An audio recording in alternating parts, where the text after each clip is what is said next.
Grace and peace be multiplied to you, beloved Dawn Watchers.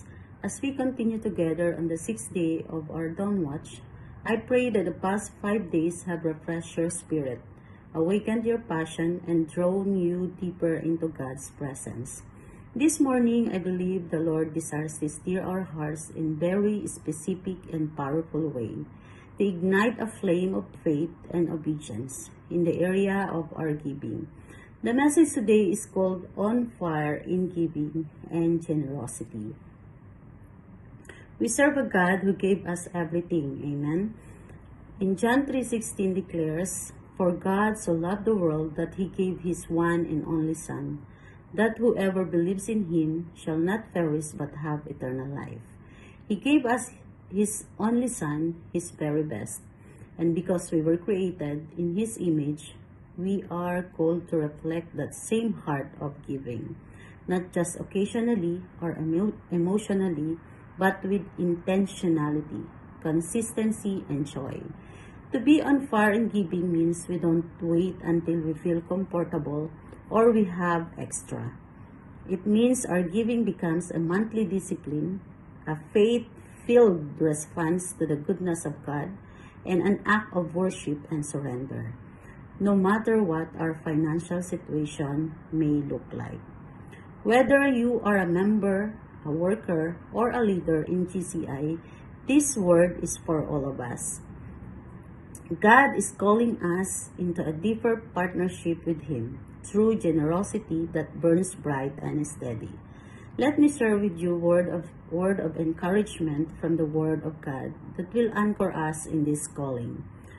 First, contentment and a grateful heart. In 1 Timothy 6 verse 6 says, Godliness with contentment is great gain. A heart filled with gratitude will always overflow in generosity.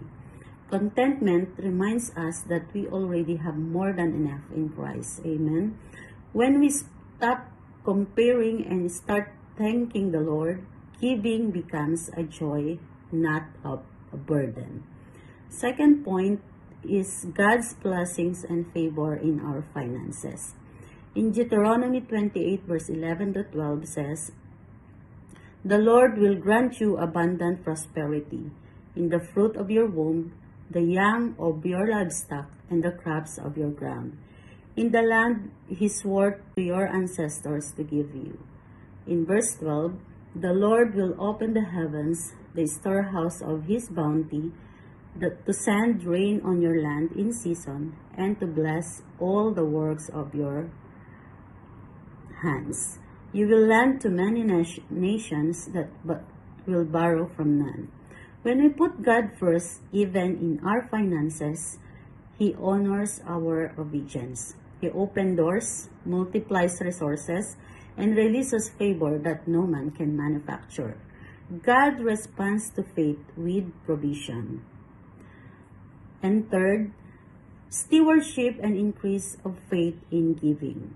In Luke 16 verse 10, whoever is faithful with very little will also be faithful with much. God is not watching how much we give. He's watching how faithful we are with what we already have. If we can be trusted in the little, he will entrust us with more. Giving is an act of faith, not an act of surplus. I want to share my brief testimony. There was a season in my life when I was struggling financially. Every single peso feels mattered, and I often thought I will give when things improve. Maybe next month, or other month, or maybe in the future. But the Lord spoke to my heart with a gentle conviction. Will you trust me now, even when it's hard? I made a decision not based on feelings, but by faith, to begin giving monthly and consistently, no matter what. And from that point on, I saw God move in ways I couldn't explain.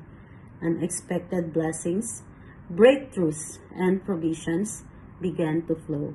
I realized that true giving isn't about having enough. It's about trusting the one who is more than enough. That's when I understood being on fire in giving means giving when it stretches you, giving when it becomes worship. And lastly, cheerful giving and faithfulness in tithes and offerings. In 2 Corinthians 9 verse 7 declares, each one must give as he has decided in his heart, not reluctantly or under compulsion, for God loves a cheerful giver. God delights in a heart that gives with joy. Our tithes and offerings are not just transactions, they are declarations. Lord, I trust you, I honor you, I place you first on my life and in my heart. And when we do this month after month, faithfully and joyfully, we partner with God in building His kingdom and unlocking His promises. My final encouragement, my brethren, let's not be lukewarm or occasional in our giving. Let us be on fire, faithful, consistent, and joyful, not just when we have plenty, but even in seasons of sacrifice. Because every time we give, we declare that God is our source, and we take one more step in trusting Him fully. Give with fire, give with faith, give with joy, and watch what God will do in and through you. Let us pray. Heavenly Father, we thank you for every blessing you poured into our lives. Today, we ask you to set our hearts on fire with the spirit of generosity. Teach us contentment and fill us with a grateful heart. Release your favor and blessings over our finances, that we may give not from fear, but from faith. Help us become faithful stewards, increasing in faith even when giving feels difficult. And Lord, may we always give cheerfully, not just when it's easy, but consistently on fire, month after month, with joy in our hearts. Let our giving honor you, and let it bring glory to your name. In Jesus' name we pray. Amen.